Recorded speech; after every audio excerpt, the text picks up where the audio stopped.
Cumprimento os irmãos com a paz do Senhor Jesus. Aqui é o professor José Edmilson Júnior do canal Teológico. Estamos dando sequência ao trabalho de leitura das Sagradas Escrituras com o uso de diversas versões e também aproveitando diferentes recursos de comentários e outros auxílios que essas Bíblias disponibilizam para nós, ok? Estamos aqui agora com a TEB, Bíblia Tradução Ecumênica, Bíblia Tradução Ecumênica, da Edições Loyola, isso mesmo, Edições Loyola, ok? Bíblia Tradução Ecumênica, Edições Loyola. Vou fazer a leitura aqui para compreendermos melhor o trabalho de tradução dessa Sagrada Escritura, dessa Bíblia, tá? Então vamos ver aqui, esclarecendo para nós a forma, a metodologia empregada aqui para a produção dessa tradução chamada tradução ecumênica. Então aqui, logo no início, recomendação, temos então a Bíblia Tradução Ecumênica baseia-se nos textos originais e reproduz fielmente o modelo da mundialmente reconhecida Traduction Ecumenique de la Bible, TOB, terceira edição, Paris. Tá, edition, tá aqui em francês, Sociedade Bíblica Francesa, 1989. Contém o texto integral do Antigo ou Primeiro Testamento, com os livros deuterocanônicos, aqueles livros que não constam nas nossas Bíblias e nem no cânon judaico do Antigo Testamento, ok? Então você tem aí aqueles 7 livros e alguns acréscimos colocados aí na Bíblia Católica, deuterocanônicos ou apócrifos, e o do Novo Testamento traduzidos, introduzidos e anotados por ampla equipe de estudiosos de diversas confissões cristãs e do judaísmo, representando a harmonia da unidade e o respeito da diversidade na leitura fiel do livro acolhido como a Palavra de Deus. Recomendamo-la, portanto, aos leitores desejosos de aprofundar o conhecimento da Palavra de Deus consignada na Bíblia, escritura sagrada do judaísmo e do cristianismo, patrimônio da humanidade. A edição da Bíblia Tradução Ecumênica mereceu o louvor das instituições ecumênicas de nosso país e a aprovação da presidência da CNBB, conforme descrito aí, ok? Então, aprovado pela CNBB e apresentado então como uma tradução ecumênica, com a colaboração de diferentes confissões cristãs e também do judaísmo, ok? Então vamos passar adiante agora para a introdução ao livro dos Juízes, onde quero fazer uma breve leitura, tá? Antes de darmos sequência no livro dos Juízes, quero fazer uma breve leitura aqui de um trecho da introdução para termos uma pequena noção dos recursos oferecidos aqui por essa Bíblia, tá certo? A Bíblia Tradução Ecumênica. A introdução ao livro dos Juízes, tem um texto bastante vasto, tá? O texto em letra pequena, apresentando aí alguns recursos para entendimento melhor acerca do livro de Juízes. Então temos o plano do livro, Juízes e Salvadores, o quadro teológico, e eu quero fazer a leitura apenas. Aqui temos o livro dos Juízes e a sua história. Quero fazer a leitura apenas do último ponto aqui que é nos oferecido como recurso. Um livro da fé de Israel. Um livro da fé de Israel. Vamos lá. Documento instigante, edifício para o historiador. Vamos lá, edifício para o historiador. O livro dos Juízes é, antes de tudo, uma obra suscitada pela fé de Israel. Desde os mais antigos textos que o compõem, tal como o Cântico de Débora, Juízes 5, descobre-se esta convicção: o Deus de Israel é aquele que sustenta seu povo nas horas difíceis. Essa experiência teologal foi estendida a todo Israel e o quadro teológico do livro ainda reforçou a intuição original, insistindo na fraqueza de Israel e na paciência de Deus, que incansavelmente envia homens para libertar as tribos da opressão. É certo que os heróis do livro dos Juízes estão enraizados num tempo em que os costumes eram rudes e as ideias morais não correspondiam às nossas. A essência, deixa eu aproximar aqui para tentar entender. A essência de um Ehud, o assassinato de Sísera por Jael, o sacrifício da filha de Jafé, tá certo? De Jeftá, os amores de Sansão podem nos chocar, mas através desses relatos que não procuram edulcorar a realidade, é necessário aprender e descobrir a ação de Deus que conduz um povo, dando-lhe chefes animados pelo Espírito, em maiúsculo aqui. Então cita vários versículos. Esses homens prefiguravam o rei que devia receber o Espírito do Senhor para dirigir o povo com justiça, e o próprio rei era o presságio do Messias, sobre quem repousaria o Espírito de múltiplos dons, conforme Isaías 11:2. Muito bem, então temos aqui de forma bastante inteligente, trazendo para nós esse aspecto geral do livro dos Juízes, que retrata muito bem a fé do povo de Israel, mas também os seus defeitos, né? Também as suas dificuldades e a forma arcaica, né, dos seus costumes, conforme retratado aqui no livro dos Juízes. Então, devido a remeter-se a época muito antiga na história, isso é transmitido para nós e causa uma certa estranheza, né, no comportamento de alguns deles. Mas, de fato, é um documento valioso, um documento precioso para percebermos a ação de Deus mesmo nesse período. E mesmo diante de tantas dificuldades, diante de tantas falhas, Deus permaneceu fiel à sua aliança e misericordioso. Misericordioso, mas também justo, julgando aqueles atos pecaminosos, aqueles atos perversos de Israel, trazendo o seu juízo, trazendo correção sobre eles, mas não de tal modo que eles viessem a perder a esperança de estarem sendo libertos, protegidos, guardados e novamente reerguidos pela poderosa mão de Deus. Então é muito impressionante notarmos esse ciclo de acontecimentos no livro dos Juízes. Então passamos agora aqui no texto da tradução ecumênica para o capítulo 14, tá? Capítulo 14 do livro dos Juízes. Vamos então fazer a leitura do texto e após lermos alguns recursos. Essa Bíblia está em 2 colunas, os versículos estão em continuidade, não estão em lista, tá? A tradução, né, o texto dele é a tradução ecumênica, conforme esclarecido logo no início do vídeo, né? Aquela equipe que trabalhou interdenominacional, né, interconfessional, na verdade, até uma colaboração com uma religião diversa do cristianismo, que é o judaísmo, e produziu então essa tradução, né, em cima dos originais e com uma equipe vasta que vem trazer alguns esclarecimentos sobre o texto, tá? Então primeiro vamos fazer a leitura do texto, depois aproveitar aqui essas notas esclarecedoras que há em relação a esse contexto que estará sendo abordado. E as notas são indicadas da seguinte maneira, elas são através de letras, tá? Então você tem, por exemplo, essa letra H. Então no texto você vai encontrar a menção, tá certo? Essa aqui, ó. Então aqui você tem essa letra H sobrescrito no final aqui da frase, né? Ou da palavra que será esclarecida. E aqui você tem então a nota que esclarece acerca dela, tá? E aí você tem sucessivamente essas letras que correspondem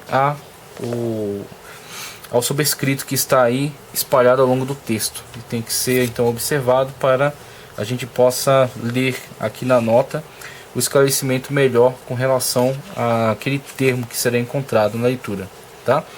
Então capítulo 14 do livro dos Juízes, aqui na na TEB, na tradução ecumênica da Bíblia.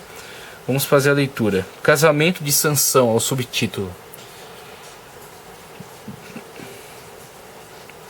Sansão desceu a Tímina e reparou numa mulher dentre as filhas dos filisteus.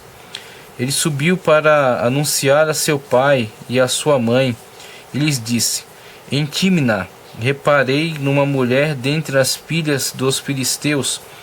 Agora hei de tomá-la para ser minha esposa. Seu pai e sua mãe lhe disseram: não há mulheres entre as filhas dos teus irmãos e no teu povo? Aqui você percebe sobrescrito uma letra M, tá? Deixa eu ver se é isso mesmo. Você percebe aqui sobrescrito. Deixa eu aproximar para conseguir enxergar melhor. Isso mesmo. Então aqui você terá a letra M sobrescrito, tá? Está bem aqui. E você tem aqui o M, trazendo esclarecimentos maiores acerca desse texto que onde estamos fazendo a leitura.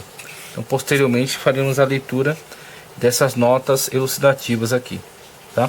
Aqui você tem a letra K, eu até passei sem mencionar. A letra K, logo aqui em cima. Vamos lá.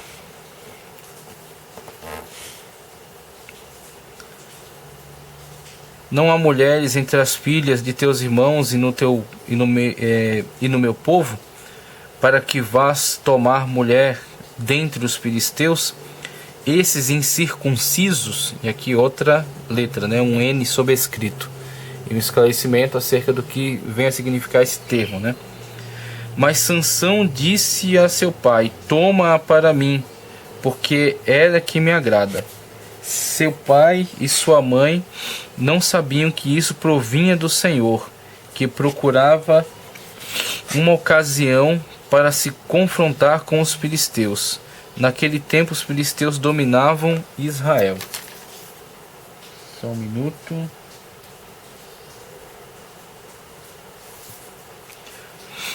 Sansão desceu, pois, para Tímina com seu pai e sua mãe. Quando chegavam aos vinhedos de Tímina, eis que um leão novo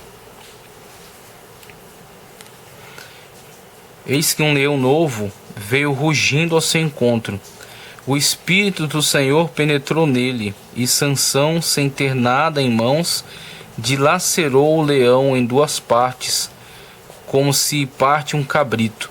Mas ele nada disse a seu pai e a sua mãe do que fizera. A seguir desceu a Tímina, falou àquela mulher, e ela lhe agradou. Dias depois ele voltou para desposá-la, mas fez um desvio para ver o cadáver do leão. E eis que havia na carcaça do leão um enxame de abelhas e mel. Ele recolheu do mel na palma da mão, e enquanto caminhava comeu do mel. Quando chegou à casa de seu pai e de sua mãe, deu-lhes mel e eles comeram, mas não lhes contou que havia colhido o mel na carcaça do leão. E aqui você já começa a observar algumas questões muito peculiares relacionadas a Sansão. Você tem algumas situações que são bastante reprováveis, né, do comportamento dele. Então você tem essa situação que inclusive foi escândalo para seu pai, o fato dele querer relacionar-se com uma mulher dentre os filisteus, que eram inimigos muito agressivos de Israel, como o próprio pai dele os qualifica, incircuncisos, povos fora da aliança, povos que não temem ao Senhor. E Sansão agora busca um relacionamento com uma filha deste povo. Mas por outro lado, o próprio autor sagrado, inspirado, movido pelo Espírito Santo, ele dá essa declaração dizendo que isso vinha da parte de Deus. Então aqui no livro de Juízes, e principalmente no personagem de Sansão, nós temos alguns desafios, principalmente quando olhamos de uma perspectiva teológica e buscamos colocar Deus limitado a uma determinada cartilha. Então existem algumas situações que escapam muito à nossa determinada lógica, mas que fazem parte do plano divino maior, fazem parte da providência de Deus. Então Deus valeu-se sim deste homem com todos os seus defeitos, com todas as suas fraquezas, seus desvios, mas Deus conduziu tudo isso para a honra e glória do seu nome e para livramento do seu povo. Então Sansão, infelizmente, se inclinou a esse tipo de relacionamento, né, com uma mulher de fora de Israel, o que serviu de escândalo para seus pais, para seu povo, talvez de modo geral. Mas Deus tinha um mistério a revelar através disso, que era sim a aproximação, mesmo que afetiva, de Sansão para com essa mulher, mas através dessa aproximação, ou vamos dizer, através desses defeitos de Sansão, Deus veio a trazer livramento. Quando Sansão se aproxima desse povo, haverão problemas nesse relacionamento, o que já é esperado, mas dentro desses problemas será revelado o grande instrumento que Sansão é nas mãos de Deus, o poderio de Deus, do Espírito de Deus que há dentro de Sansão. Quando o Espírito de Deus o toma, lhe dá uma força descomunal e através dessa força traz juízo dentre os filisteus, né? Trazendo prejuízos a esta poderosa nação que atacava cruelmente o povo de Israel. Então, Deus tem os seus meios de trabalhar. É isso que é impressionante. Nós não podemos tentar colocar Deus dentro de uma caixa.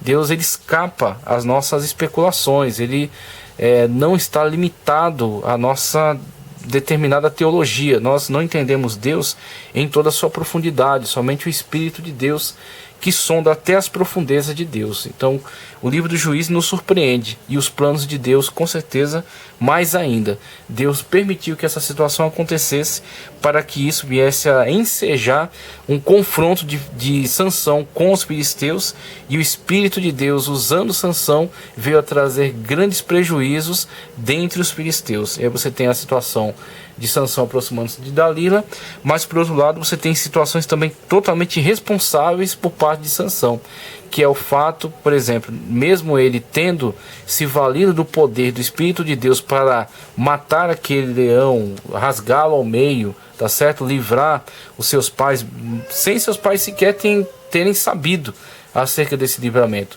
Ele trouxe livramento para os seus pais, mas logo em seguida ele comete um ato impensado, um ato imaturo, de voltar para observar aquela carcaça, ver mel, né? As abelhas pousaram ali, estavam começando a produzir mel, e ele, sendo nazireu, não podendo ter contato com o cadáver, mas ele não leva nada disso em consideração. Então ele vai e toca no cadáver. Então você vê situações em que, ao mesmo tempo, alguém é poderosamente usado por Deus. Deus consegue desenvolver estratégias extraordinárias para trazer livramento ao seu povo, mas este mesmo não tem o cuidado necessário com relação ao seu comportamento, com relação às restrições que foram colocadas por Deus em relação à forma como se relaciona com ele. Então, Sansão era essa pessoa inconsequente, irresponsável em muitos momentos, mas sim usado poderosamente por Deus. Um enigma proposto aos filisteus. Depois seu pai desceu ao encontro da mulher, e Sansão promoveu lá um festim, pois é assim que fazem os jovens. Ora, desde que ouviram, designaram 30 companheiros para ficar com eles. Sansão lhes disse: proponho-vos um enigma. Se me revelardes o seu sentido no decorrer dos 7 dias do festim, se vós o encontrardes, então vos darei 30 túnicas e 30 jogos de roupa. Mas se não puderdes me revelar, vós é que me dareis 30 túnicas e 30 jogos de roupa. Eles então lhe disseram: propõe teu enigma, estamos atentos. Sansão lhe disse: do que come saiu o que é comido, do que é forte saiu o que é doce. Do que come saiu o que é comido, do que é forte saiu o que é doce. Veja só que isso está diretamente relacionado à experiência que ele teve, né, com a carcaça lá do leão. Ao final de 3 dias, os jovens não tinham podido desvelar o sentido do enigma. No 7º dia, disseram à mulher de Sansão: seduz teu marido para que ele nos revele o sentido do enigma, senão nós te queimaremos a ti e a casa de teu pai. Você vê a crueza, né, a dureza, assim, a estupidez do relacionamento, né, daquela época, como de fato isso é bem comum no livro dos Juízes, e nos choca, né, nos espanta, né, essa forma terrível, né, com que as pessoas se relacionavam. É para nos expoliar que nos convidaste. A mulher de Sansão o perseguiu com seus lamentos. Ela lhe dizia: tu me odeias, tu não me amas, não me revelaste o sentido do enigma que propuseste aos filhos do meu povo. Ele lhe disse: eu não o revelarei, nem mesmo a meu pai e a minha mãe, e a ti eu revelaria?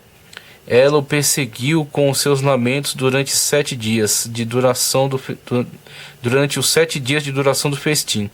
No 7º dia ele lhe revelou o sentido, porque o havia atormentado.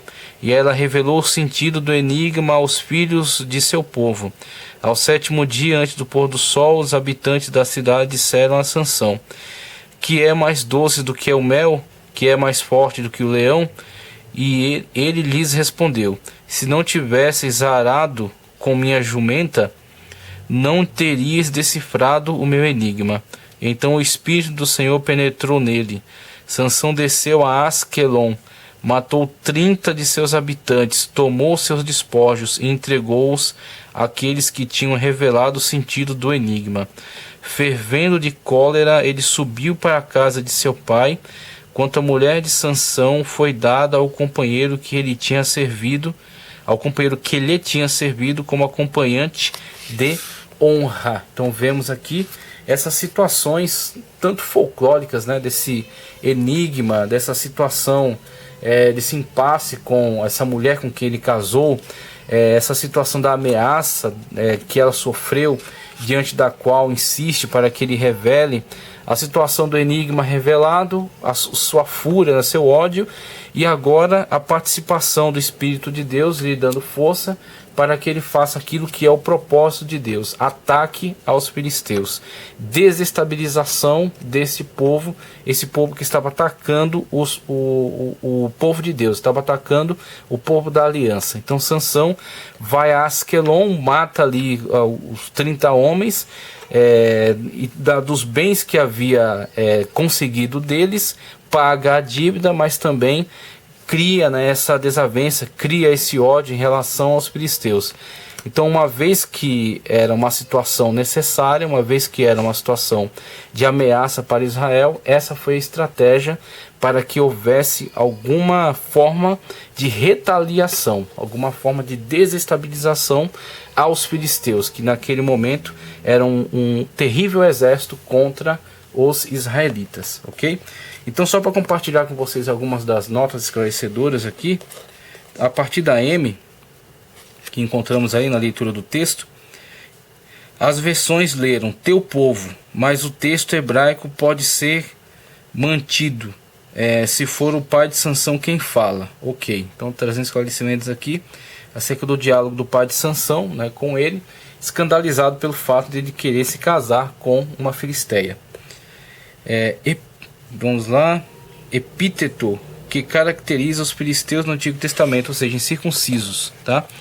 A circuncisão era praticada não apenas entre as tribos de Israel, mas também entre os povos vizinhos, exceto entre os filisteus, que tinham uma origem muito diferente daqueles, né? Então os filisteus, eles haviam emigrado desde Creta, tentado invadir o norte do Egito, sendo repelidos, sobem a costa litorânea, se estabelecendo naquele que veio a ser conhecido a Palestina, né? Então os filisteus ficam no litoral ali de Canaã, ok? Então eles constituem ali 5 cidades importantes, a chamada Pentápole Filisteia, tá?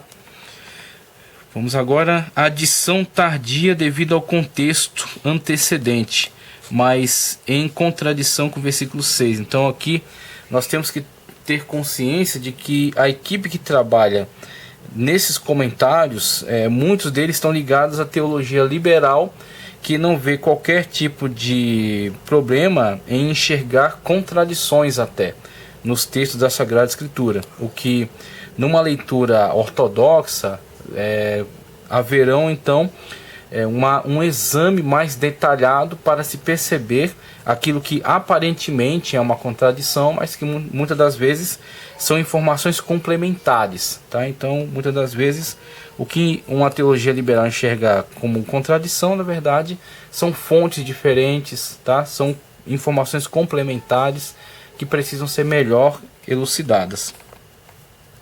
O Espírito de Deus investe Sansão e se encontra no princípio de sua força extraordinária.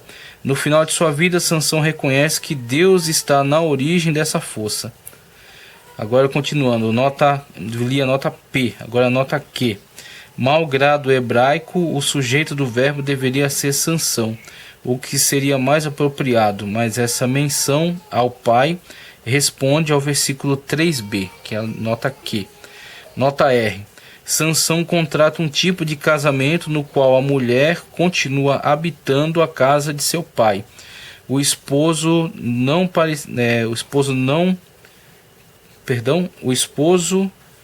parecia pagar o dote, ok? Então parecia que não era a situação de pagar o dote.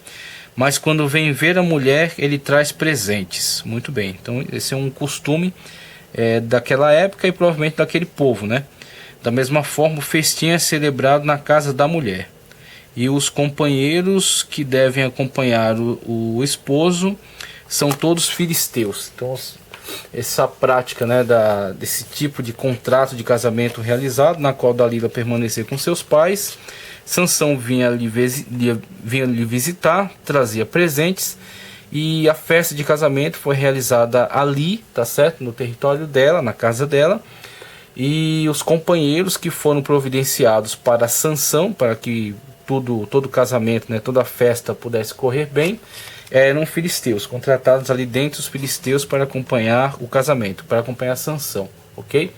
E é exatamente com esses com quem Sansão arruma problema. Então você tem a situação do enigma, eles se veem ofendidos com aquele enigma, uma vez não conseguem resolvê-lo, questiona Dalila se por acaso se casou com esse Sansão para os expoliar, a ameaça a ela e a sua família, ela pressiona Sansão, ele entrega o enigma e ali surge a desavença entre Sansão e esses companheiros, né?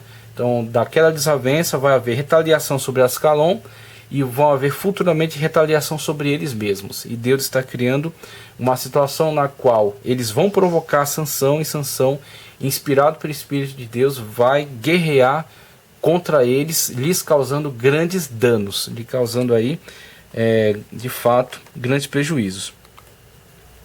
Nota S. Essa indicação do texto hebraico desfaz a progressão do relato. Conferir versículo 17. Certas versões leram no quarto dia. Então temos aí algumas questões relacionadas ao texto, tá? Na nota T, mediante leve correção e em função do versículo, em função de 15, tá? Em função de 15, em função de 15:1, o texto hebraico pode ser lido antes que ele entre no quarto de dormir. Assim, eu acredito que aqui já estamos adentrando a notas que estão relacionadas ao capítulo 15. Então já fiz aqui a leitura das notas esclarecedoras em relação ao capítulo 14. Ele nos falou acerca do costume, tá certo? Daquele tipo de contrato de casamento realizado por Sansão e Dalila, na qual ela permanecia na casa de seus pais, ele ia lhe visitar e levava presentes. E outra situação descrevendo a questão de incircuncisos, o epíteto, né, utilizado pelo pai de Sansão para descrever aqueles povos com quem Sansão estava se filiando por meio de casamento, incircuncisos devido a eles não adotarem a prática de Israel, pacto, né, de Deus com Israel, e até daqueles povos do Oriente Médio, por serem